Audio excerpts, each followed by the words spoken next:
Study IQ IAS. Smart aspirants number one choice. नमस्कार दोस्तों, study IQ देख रहे हैं आप। मैं हूं वरुण जौहरी। जय हिंद जय भारत।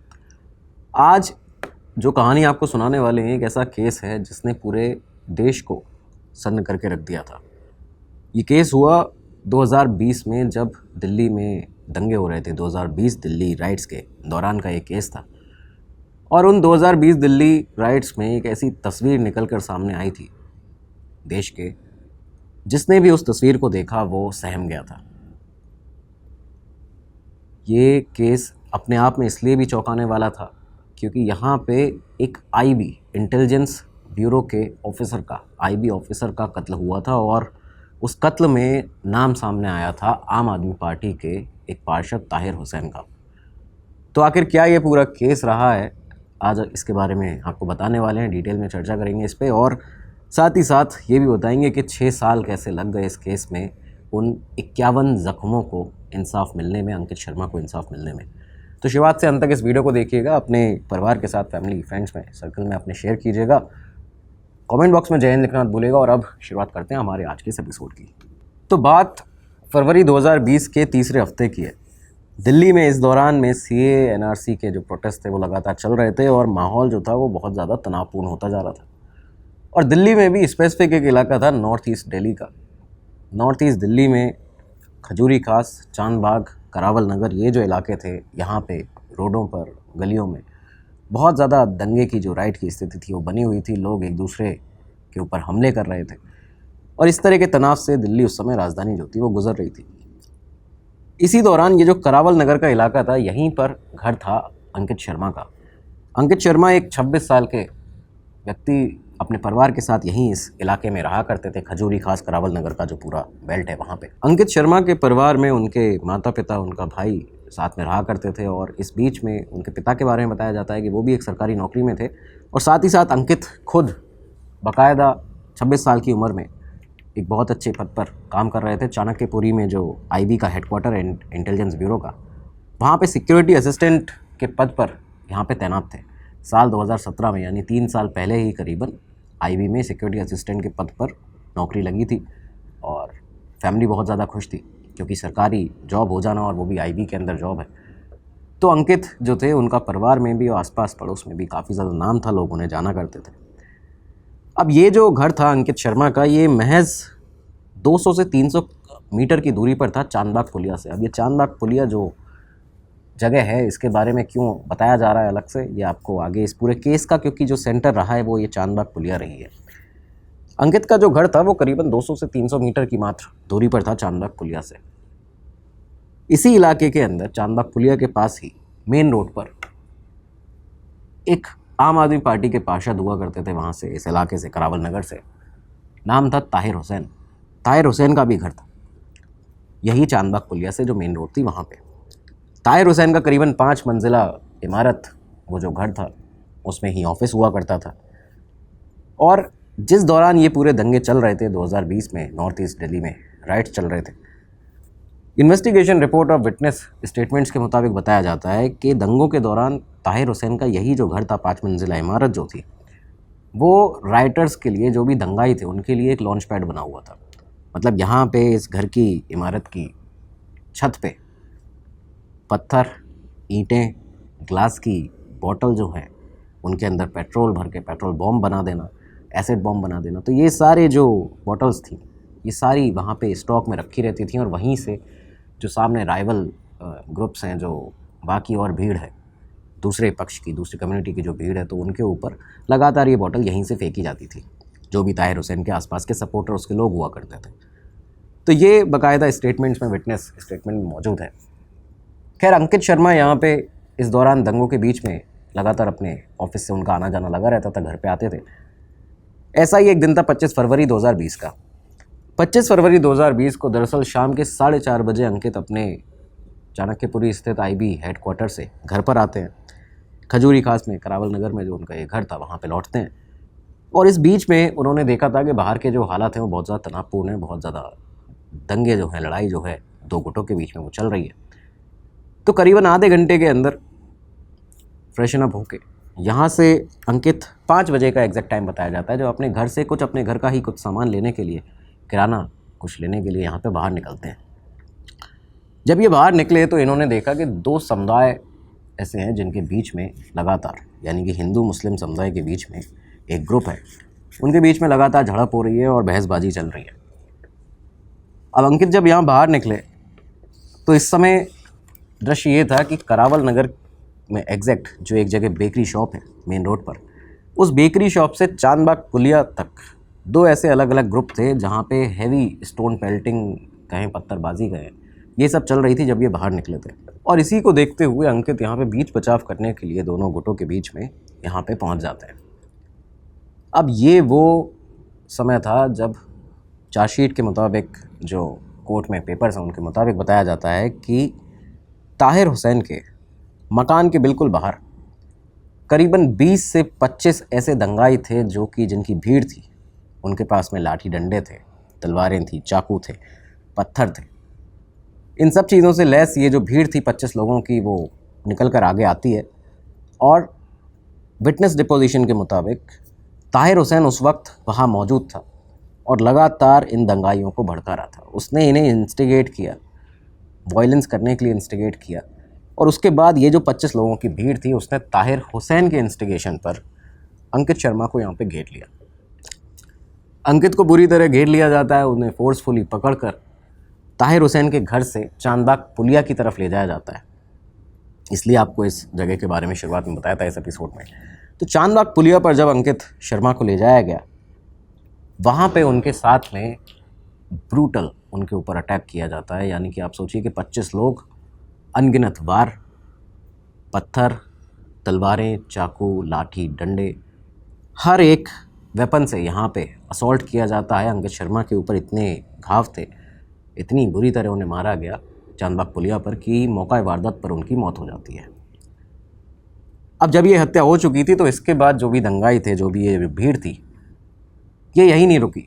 इसने अंकित शर्मा के शरीर से पूरे कपड़े उतारे और उसके बाद में सिर्फ अंडरवियर थी जो उन्होंने पहनी हुई थी उस समय पर, उनके शरीर पर जो छोड़ा गया था, और उसके बाद में उनकी जो बॉडी थी उसको चांदबाग पुलिया के पास ही स्थित जो खजूरी खास का नाला है मस्जिद से, मस्जिद के पीछे, यहाँ पे इस पूरे नाले में फेंक दिया जाता है।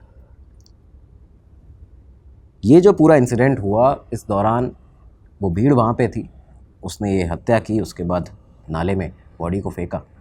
लेकिन इस दौरान इस पूरे वाक़या को, इस पूरे इंसिडेंट को किसी और ने भी देखा था। वो था एक कैमरा। दरअसल एक पासी के निवासी थे जो वहाँ पे पास में रहते थे, पड़ोसी थे, उस एरिया के रेसिडेंट थे। उन्होंने अपनी छत से यहाँ पे ये जो पूरा दृश्य था, बहुत दूर से उन्होंने ये होते हुए देखा था कि एक शरीर है जिसको फेंका जा रहा है नाले के अंदर।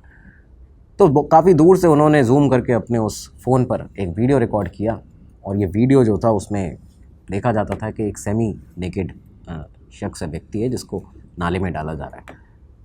तो ये वीडियो जो थी वो रिकॉर्ड होती है, कुछ ही सेकंड्स की ये वीडियो थी। खैर, अब यहाँ पर अंकित जब रात होने लगी और अपने घर नहीं लौटे तो घर वालों को चिंता हुई।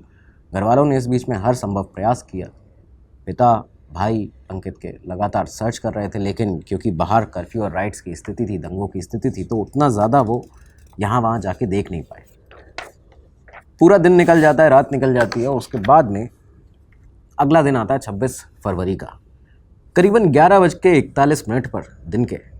अगले दिन अंकित के पिता रविंद्र कुमार दयालबाग पुलिस स्टेशन जाते हैं और वहाँ पे जाके FIR दर्ज कराते हैं। मिसिंग कंप्लेंट, उन्होंने मिसिंग पर्सन रिपोर्ट जो थी वो दर्ज करा दी कि उनका जो बेटा है वो पिछले दिन से गायब है, शाम से ही।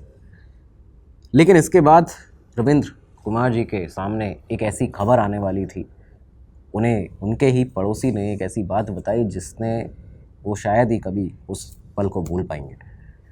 हुआ क्या कि इसी दिन दोपहर को 11:41 पर FIR दर्ज कराई है रविंद्र कुमार ने। उसके बाद में कुछ ही देर के बाद दोपहर में पड़ोस के कुछ लड़के थे जो कि रविंद्र कुमार के पास आते हैं और कहते हैं कि आपके बेटे को, यानी कि अंकित को, ताहिर हुसैन के घर के बाहर वहाँ से पकड़ के जो पुलिया है वहाँ पे ले जाया गया और उसके बाद वहाँ पे मार के शायद नाले में फेंक दिया गया है।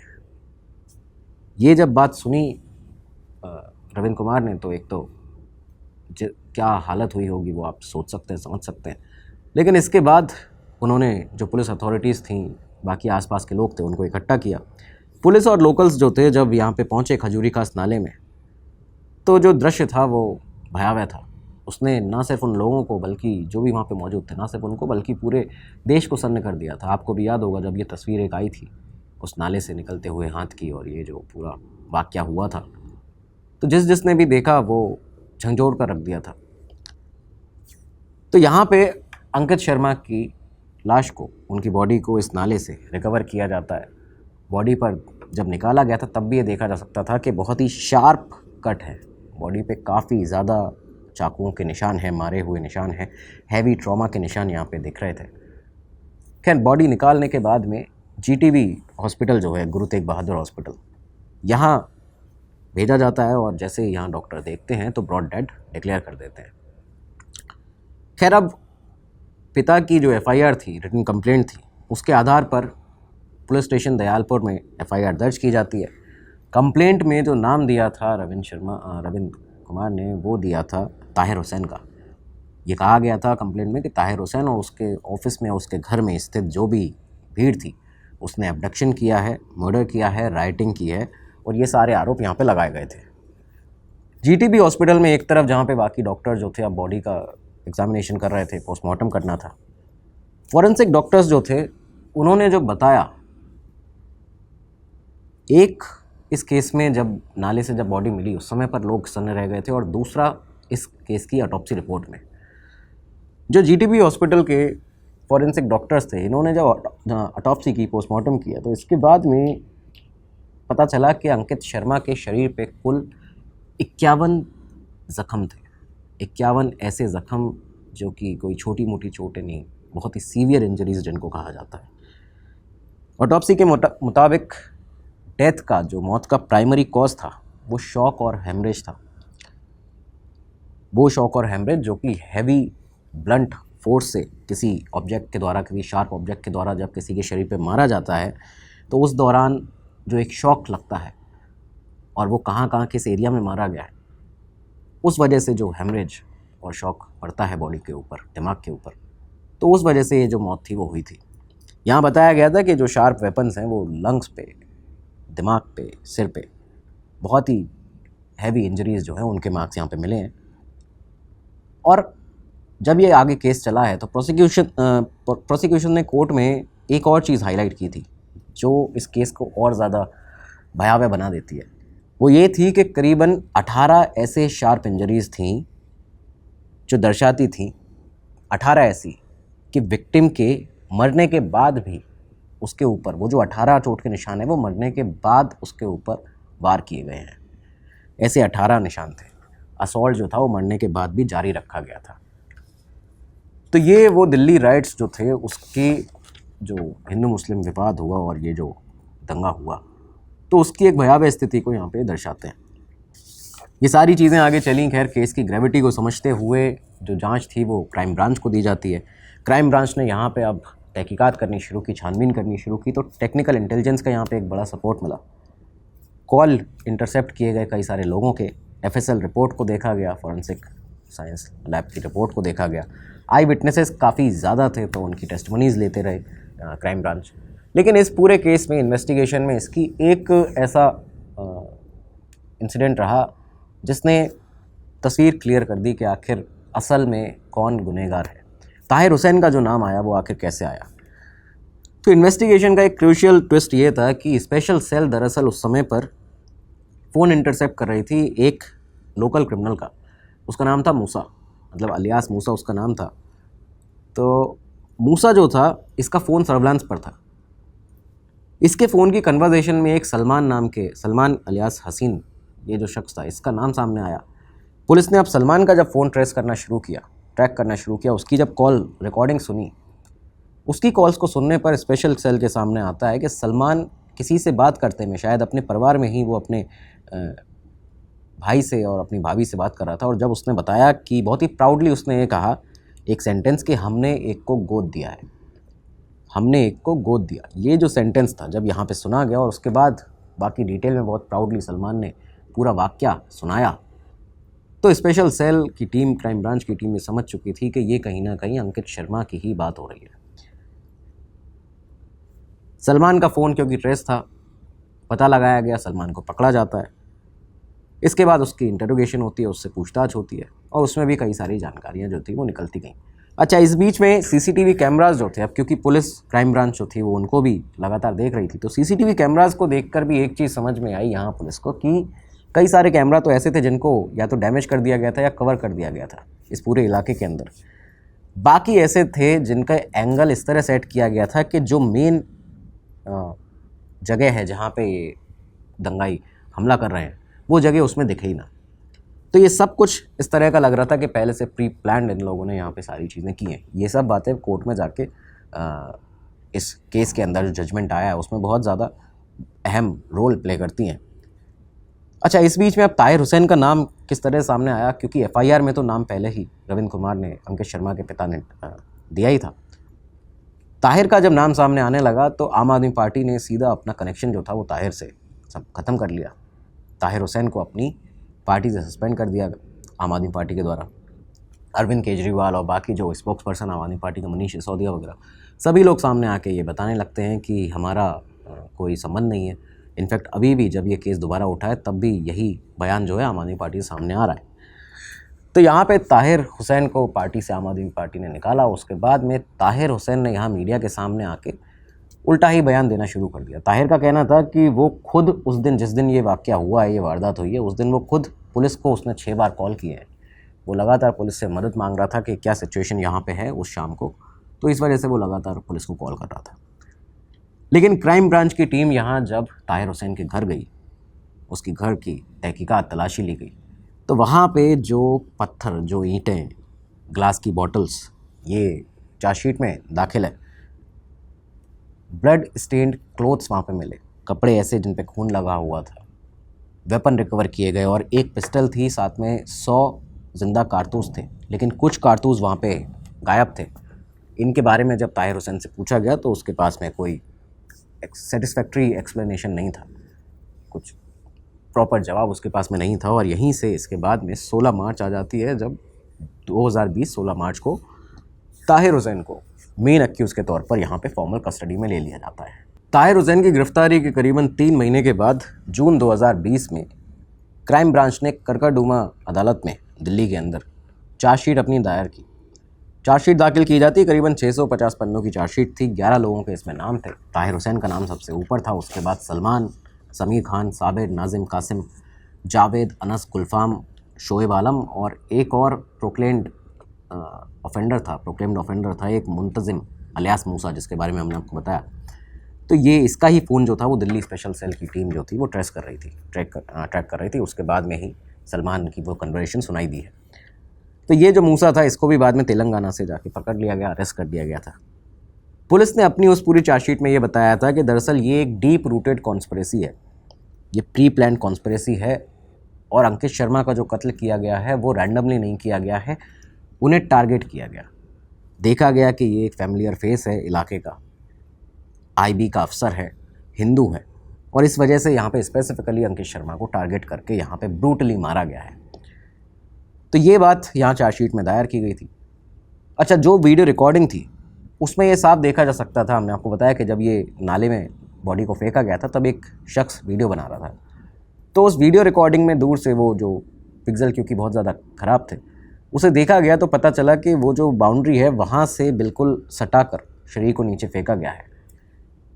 तो उस बाउंड्री को देखने के लिए वहाँ पे इन्वेस्टिगेटर्स दोबारा पहुँचते हैं और वहाँ से जो ब्लड स्टेन्स थे, जो खून के धब्बे थे, मार्क्स थे, उनको कलेक्ट किया जाता है और बाद में अंकित के जो डीएनए था उससे मैच जब किया गया तो पता चला कि ये सेम वही मैच हो रहा है, जो ब्लड सैंपल है वो अंकित की ही बॉडी थी जो कि वहाँ से फेंकी जा रही थी। ये सारी चीज़ें कोर्ट में पुख्ता प्रूव की गई। आइडेंटिफाई किया गया उस वीडियो से कि आसपास कौन कौन लोग खड़े थे, उसमें भी देखा गया। उसके बाद कई विटनेसेस को जो वहाँ पे देख रहे थे उनको बुलाया गया। खैर, बाकी छानबीन चलते चलते 3 साल यहाँ से निकल जाते हैं, 2023 आ जाता है और 24 मार्च 2023 को एडिशनल सेशन जज जो थे पुलस्त्य प्रमचला, उन्होंने ताहिर हुसैन और बाकी जो अक्यूज़ थे उनके खिलाफ फॉर्मल चार्जेस जो थे उनको फ्रेम किया। 3 साल लग गए ट्रायल में, उसके बाद चार्जेस फ्रेम होने में। आईपीसी के कई सारे सेक्शंस लगाए गए थे। यहाँ पे राइटिंग का सेक्शन था, पब्लिक ऑर्डर का उल्लंघन किया गया है इन लोगों के द्वारा, जो दोनों ग्रुप्स हैं उनके बीच में दुश्मनी कराने का एक जो सेक्शन वो लगाया गया था, हत्या का था, किडनैपिंग का था, kidnapping in means of secretly and wrongfully confined, तो ये लगाया गया था, अनलॉफुल असेंबली का था। तो ये सारे सेक्शंस लगाए जाते हैं। ताहिर हुसैन के ऊपर 3 और एक्स्ट्रा सेक्शन भी लगे हुए थे यहाँ पे। जो जज थे उन्होंने चार्ज फ्रेम करने का जब ऑर्डर दिया तो उन्होंने नोट किया था यहाँ पे कि इन्वेस्टिगेशन में रिफ्लेक्ट होता है कि अंकित शर्मा दरअसल उस शाम अपने घर से बाहर निकले थे अपने एक पर्सनल काम से, ग्रॉसरीज़ वगैरह लेने के लिए, और उसके बाद जो भड़की हुई जो भीड़ थी उसने यहाँ पे उन्हें घेरा, ड्रैग किया, चांदबाग पुलिया तक ले गया और उसके बाद उनकी हत्या करके नाले में फेंक दिया। इस बीच में 80 से 100 ऐसे विटनेसेस सामने आए इस पूरे इंसिडेंट के कोर्ट के सामने, जिन्होंने ताहिर हुसैन का यहाँ पे रोल जो था उसको एडमिट किया। इस रोल को एडमिट करने वाले या 80 से 100 जो विटनेसेस थे उसमें इस रोल को एडमिट करने वाले लोग थे जो छत से, ताहिर हुसैन के घर से, ऑफिस से जो छत से पत्थरबाजी होती थी, इसे एडमिट करने वाले लोग थे। पेट्रोल बॉम्ब्स जो फेंके जाते थे ये भी बताया जाता था उन विटनेसेस के द्वारा। तो इस वजह से ताहिर हुसैन जो था उसको मेन एक्यूज़ यहाँ पे बना दिया जाता है, ये मेन एक्यूज़ में सामने आता है। जब ये ट्रायल चलती रही तो 11 में से 8 ऐसे एक्यूज़ थे जिन्हें हाई कोर्ट से, सेशन कोर्ट से बेल मिल जाती है। ये भी चीज़ यहाँ पे इस केस में हुई। लेकिन मेन एक्यूज़ जो ताहिर हुसैन था उसने जब जब बेल की मांग की तो यहाँ पे उस बेल को रिजेक्ट कर दिया जाता है। कोर्ट का मानना था कि ये मेन इंस्टिगेटर है, इसने ही उकसाया, तो इसे नहीं छोड़ा जा सकता। यहाँ से अब और 3 साल आगे निकल गए, 2026 आ गया। अंकित का परिवार इस बीच में लगातार, पिता भाई लगातार कोर्ट के चक्कर लगाते थे, क्रॉस क्वेश्चनिंग उनसे भी की जाती थी, इंसाफ के लिए अपना इंतज़ार जो था उनका वो लगातार लंबा चल रहा था। पिता हैं जो रविंद्र कुमार, वो बताते हैं कि पहले के जो 3 साल थे वो पुलिस ट्रायल में, पुलिस की छानबीन में, इंक्वायरी में निकल गए। उसके बाद के जो 3 साल थे वो ट्रायल में निकल गए। वो अभी भी लगातार जा रहे थे अदालत में, अपनी जो उनकी न्याय है उसके लिए लड़ाई लड़ रहे थे। भाई जो हैं अंकित के, वो बताते हैं मीडिया को कि अंकित की बॉडी पर एसिड के मार्क्स भी थे, तमाम सारे मल्टीपल चाकू से गोदा हुआ था शरीर को, हर जगह पर, जिस जगह को देखो हर उस जगह पर इंजरी का मार्क था। और वो ये कहते हैं अपने स्टेटमेंट में कि मैं बता नहीं सकता कि उसके साथ क्या क्या हुआ है, सिर्फ इतनी बात है कि वो अपने लोगों के सर्विस में, लोगों के लिए उसने अपनी जान दे दी। ये साल 2026 आ चुका था, 6 साल इस केस को बीत गए थे। फाइनली 12 और 13 जुलाई 2026 को करकटडुमा अदालत ने अपना वर्डिक्ट सुनाया इस केस में। हाल ही में फॉर्मर आम आदमी पार्टी के पार्षद ताहिर हुसैन को गिल्टी करार दिया जाता है, गिल्टी डिक्लेयर किया जाता है। मर्डर, किडनैपिंग टू कन्फाइन और राइटिंग के चार्जेस जो थे वो सब लगाए जाते हैं।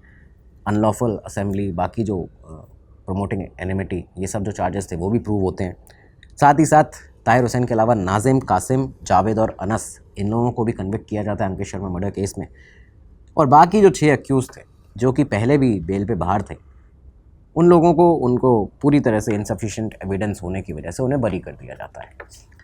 तो ये जो था वो पूरा केस रहा। अब जब यहाँ पे कोर्ट के द्वारा गिल्टी करार दे दिया गया तो यहाँ कुछ ही दिन के बाद 27 जुलाई 2026 को इस पूरे सेंटेंसिंग के ऊपर बहस हुई। दरअसल पब्लिक प्रोसिक्यूटर, जो स्पेशल पब्लिक प्रोसिक्यूटर थे मधुकर पांडे, उनका कहना था कि ये जो पांचों के पांचों हैं इनको डेथ पेनल्टी देनी चाहिए, यानी फांसी देनी चाहिए। सिर्फ लाइफ सेंटेंस से या उम्र कैद से कुछ भी नहीं होगा, जो भी आपने इनको गिल्टी करार दिया है उस पर। लेकिन प्रोसिक्यूशन का ये जो आर्गूमेंट था कि प्रोसिक्यूशन ने ये भी कहा था कि इस केस को आप रेयरेस्ट ऑफ रेयर केस मानिए, क्योंकि एक व्यक्ति जो कि आईबी का अफसर था उसे टारगेट किया गया, 51 उसके शरीर पर निशान थे, बुरी तरह जो ज़ख्म होता है उसके बाद, उसकी डेथ के बाद भी उसके साथ वायलेंस किया गया, पोस्ट डेथ वायलेंस भी यहाँ पे किया गया है, और बॉडी को इसके बाद जिस हालत में नाले में फेंका गया, तो आप इसे रेयरेस्ट ऑफ रेयर कैटेगरी के केसेस में ला के रखिए। लेकिन कोर्ट ने यहाँ पे डेथ पेनल्टी देने से फ़िलहाल के लिए जो डिमांड है उसको खारिज किया, और ये ऑब्ज़र्व करते हुए खारिज किया कि प्रोसिक्यूशन ने ऐसा कोई और रिकॉर्ड पेश नहीं किया है जिससे ये साबित हो सके कि जो कन्विक्ट है, जिन लोगों को सज़ा यहाँ पे हुई है, उनके अंदर रिफॉर्मेशन का, इसकी कोई गुंजाइश नहीं बची है, यानी कि सुधार की कोई गुंजाइश उनके अंदर नहीं बची है। ये ऐसा कोई सबूत जो है वो रिकॉर्ड जो है वो पेश नहीं किया है प्रोसिक्यूशन ने। साथ ही साथ ये कहा कोर्ट ने कि डेथ पेनल्टी नहीं दी जा सकती इसलिए भी क्योंकि वायलेंट जो है पास्ट, वायलेंट डिपोजिशन का पास्ट जो है वो नहीं रहा है इनमें से कई लोगों का। और इसके बाद फाइनली 6 साल लग गए। 6 साल के बाद 31 जुलाई 2026 की तारीख आती है जब एडिशनल सेशन कोर्ट के जज प्रवीण सिंह ने फाइनल सेंटेंसिंग में ताहिर हुसैन, जावेद, अनस, नज़ीम और कासिम इन पांचों को उम्र कैद की लाइफ इम्प्रिजनमेंट की सज़ा सुना दी। 6 साल के बाद ये कहा जा रहा है अब कि उन 51 ज़ख्मों को अंकित शर्मा को इंसाफ मिला है। और अभी भी जो अंकित शर्मा का परिवार है, जो प्रोसिक्यूटर हैं, उनका मानना है कि ये सज़ा भी पूरी नहीं है, ये सज़ा भी कम है। यहाँ पे डेथ पेनल्टी की रिक्वेस्ट जो है वो की जा रही है। अब आगे देखना होगा इस केस में कि डेथ पेनल्टी मिलती है नहीं, लेकिन हाँ ये बात तय है कि 6 साल के बाद फाइनली सज़ा तो मिली है। ताहिर हुसैन को, 5 और लोगों को लाइफ इम्प्रिजनमेंट की, उम्र कैद की सज़ा दे दी गई है। तो दोस्तों ये था अंकित शर्मा हत्याकांड का पूरा केस। लेकिन आपकी राय जो है वो कमेंट बॉक्स में ज़रूर दीजिएगा, क्योंकि आपके मुताबिक क्या ये जो अभी सज़ा मिली है वो पर्याप्त है, वो सही है, क्या ये इंसाफ हुआ है, जस्टिस सर्व्ड हो चुका है या नहीं, ये ज़रूर बताइएगा। कमेंट बॉक्स में जहन ज़रूर लिखिएगा। आपकी जो रिक्वेस्ट हो, आपके जो टॉपिक्स आप चाहते हैं कि उन पे वीडियो बनाया जाए, वो भी कमेंट बॉक्स में बताइएगा, उन पे वीडियो लेकर हाजिर होंगे। तब तक के लिए इजाज़त दीजिए। नमस्कार, धन्यवाद। अगले एपिसोड में मिलेंगे। जय हिंद, जय Bharat. Study IQ IAS, making India smarter and better.